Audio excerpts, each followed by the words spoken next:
বিএনপির ঘরেই কি এবার আগুন লাগলো? দলের শীর্ষ নেতারা বলছেন হ্যাঁ, অথচ মাঠের কর্মীরা চিৎকার করে বলছেন না। তারেক রহমান কেন রহস্যজনকভাবে চুপ? আর মির্জা ফখরুল ইসলাম আলমগীর হঠাৎ আওয়ামী লীগকে মিস করছেন কেন? জুলাই বিপ্লবে রক্তের দাগ না শুকোতেই বিএনপি কি পুরনো ক্ষমতার খেলায় মেতে উঠল?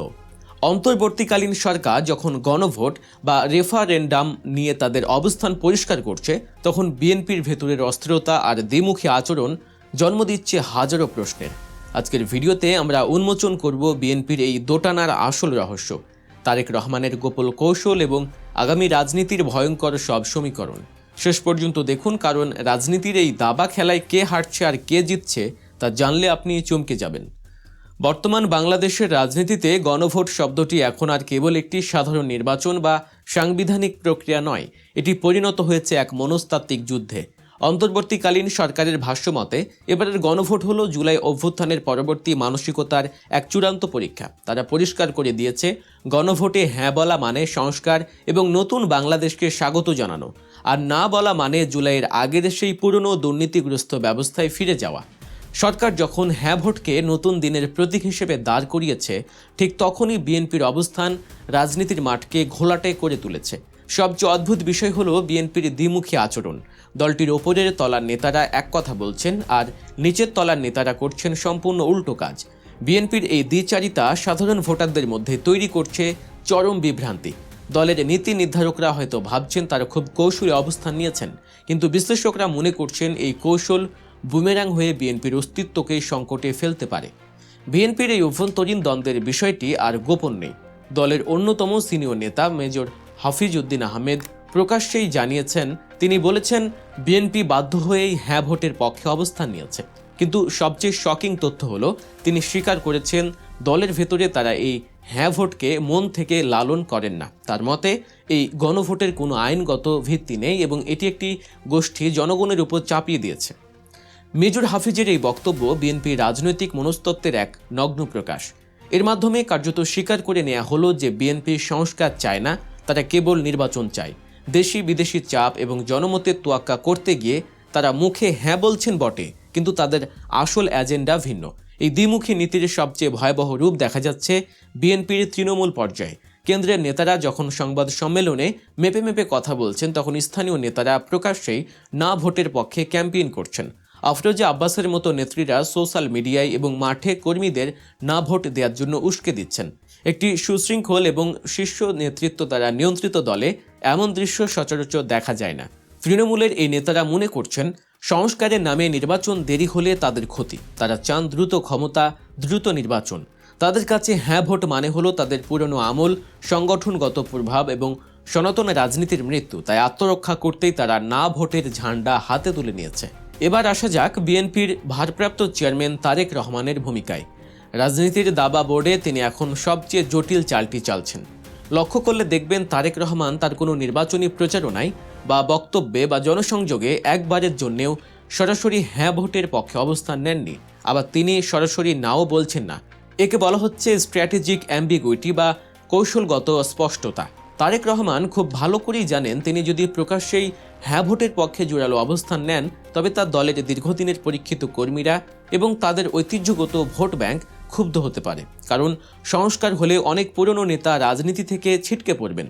আবার তিনি যদি সরাসরি না ভোটের পক্ষে দাঁড়ান, তবে অন্তর্বর্তীকালীন সরকারের সঙ্গে সরাসরি সংঘাতে জড়াতে হবে। এতে আন্তর্জাতিক মহলে তিনি সংস্কার বিরোধী হিসেবে চিহ্নিত হবেন এবং জুলাই বিপ্লবের চেতনার বিপক্ষে চলে যাবেন। এই দুই দিকের বিপদ এড়াতেই তিনি এমন এক ধোঁয়াশাপূর্ণ অবস্থানে আছেন।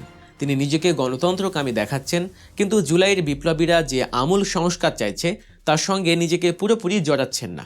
বিএনপির এই দোটানার আগুনে ঘি ঢেলেছেন দলের মহাসচিব মির্জা ফখরুল ইসলাম আলমগীর। তিনি নির্বাচনী প্রচারণায় গিয়ে এমন এক মন্তব্য করেছেন যা শুনে জুলাই বিপ্লবের সমর্থকরা হতভম্ব। তিনি বলেছেন, দেশে আওয়ামী লীগ না থাকায় গণতান্ত্রিক ধারায় অসুবিধা হচ্ছে।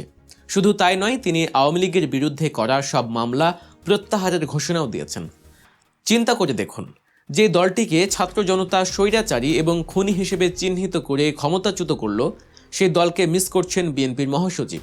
মির্জা ফখরুলের এই বক্তব্য কেবল রাজনৈতিক শিষ্টাচার নয়, এটি একটি গভীর বার্তা। এর মানে হলো বিএনপি জুলাই বিপ্লবকে একটি চূড়ান্ত রাজনৈতিক বিচ্ছেদ হিসেবে দেখছেন না, তারা একে দেখছে কেবল একটি সাময়িক ক্ষমতা বদল হিসেবে। তারা চায় রাজনীতি আবার আগের ধারায় ফিরে আসুক, যেখানে আওয়ামী লীগ এবং বিএনপি এই দুই দলের মিউজিক্যাল চেয়ারের খেলা চলবে। কিন্তু ছাত্র জনতা তো পুরনো খেলা ভাঙার জন্যই রক্ত দিয়েছে। বিএনপি কি তবে বিপ্লবের রক্তের সাথে বেইমানি করছে? অনেক বিশ্লেষক মনে করছেন বিএনপি জুলাই বিপ্লবের আবেগকে ধারণ করতে ব্যর্থ হয়েছে। তারা মুক্তিযুদ্ধের চেতনার কথা বলে সেই পুরনো ভোটের রাজনীতিতেই ফিরতে চাইছে, অথচ জুলাইয়ের পরে মুক্তিযুদ্ধের চেতনার ব্যাখ্যা এবং প্রয়োগ নিয়ে নতুন প্রশ্ন তৈরি হয়েছে। তরুণ প্রজন্মের কাছে এখন আর কেবল ৭১-এর স্মৃতি নয়, বরং ২৪-এর বিপ্লবের নতুন গণতান্ত্রিক নৈতিকতাই প্রধান। বিএনপি যদি এই নতুন বাস্তবতাকে অস্বীকার করে পুরনো কায়দায় চলতে চায়, তবে তারা ইতিহাসের এক বড় ভুল করবে। এই সুযোগটাই কাজে লাগাচ্ছে জামায়াতে ইসলামী এবং সমমনা অন্যান্য জোট। তারেক রহমানের অস্পষ্ট প্রচারণার বিপরীতে জামায়াত ও তার মিত্রদের জনসভাগুলোতে উপচে পড়া ভিড় লক্ষ্য করা যাচ্ছে। তারা নিজেদের খুব স্পষ্টভাবে জুলাই বিপ্লবের চেতনার ধারক হিসেবে উপস্থাপন করছে।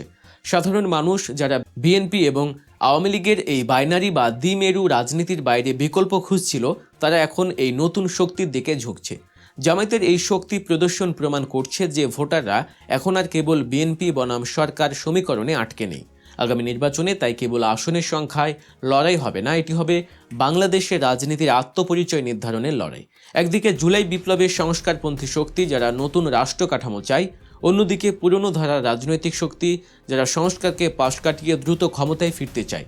বিএনপি এখন মাঝপথের এক ত্রিশঙ্কু অবস্থায় ঝুলে আছে।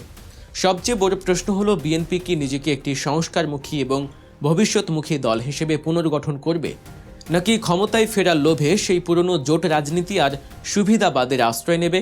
তাদের বর্তমান আচরণ বলছে তারা জুলাইয়ের পথে পুরোপুরি নেই। তারা এমন এক মধ্যপন্থা খুঁজছে যেখানে সাপও মরবে, লাঠিও ভাঙবে না। অর্থাৎ তারা নির্বাচন জিততে চায়, কিন্তু রাষ্ট্র পরিবর্তনের দায়িত্ব নিতে চায় না। স্বল্প মেয়াদে এই কৌশল লাভজনক মনে হলেও দীর্ঘমেয়াদে এটি বিএনপির জন্য বড় বিপদ ডেকে আনতে পারে, কারণ নতুন ভোটাররা এই দোদুল্যমানতা মেনে নিতে প্রস্তুত নয়। গণভোটের হ্যাঁ বা না আসলে কোনো টেকনিক্যাল বিষয় নয়, এটি নৈতিকতার প্রশ্ন। হ্যাঁ মানে নতুন চুক্তিতে স্বাক্ষর করা, যেখানে জবাবদিহিতা থাকবে, আর না মানে জুলাইয়ের আত্মত্যাগ অস্বীকার করে পুরনো ব্যবস্থায় ফিরে যাওয়া। বিএনপি যদি এই প্রশ্নে স্পষ্ট অবস্থান নিতে ব্যর্থ হয়, তবে তারা এমন এক রাজনৈতিক শূন্যতায় পড়ে যাবে যেখানে তারা না ঘরকা না ঘাটকা হয়ে থাকবে। শেষ পর্যন্ত আসন্ন নির্বাচন যে তুমুল প্রতিদ্বন্দ্বিতাপূর্ণ হবে তাতে কোনো সন্দেহ নেই, কিন্তু এই প্রতিদ্বন্দ্বিতা শুধু ক্ষমতার জন্য নয়, এটি হবে নতুন বাংলাদেশ বনাম পুরনো বাংলাদেশের লড়াই। বিএনপি যদি সত্যি নতুন বাংলাদেশের অংশ হতে চায়, তবে জুলাই বিপ্লবের রক্তাক্ত অবদানকে স্বীকার করে তাদের সাহসী সিদ্ধান্ত নিতে হবে। আর যদি তারা দ্বিধায় ভোগে, তবে ইতিহাস হয়তো তাদের এমন একটি দল হিসেবে মনে রাখবে যারা পরিবর্তনের সামনে দাঁড়িয়েও সিদ্ধান্ত নিতে পারেনি।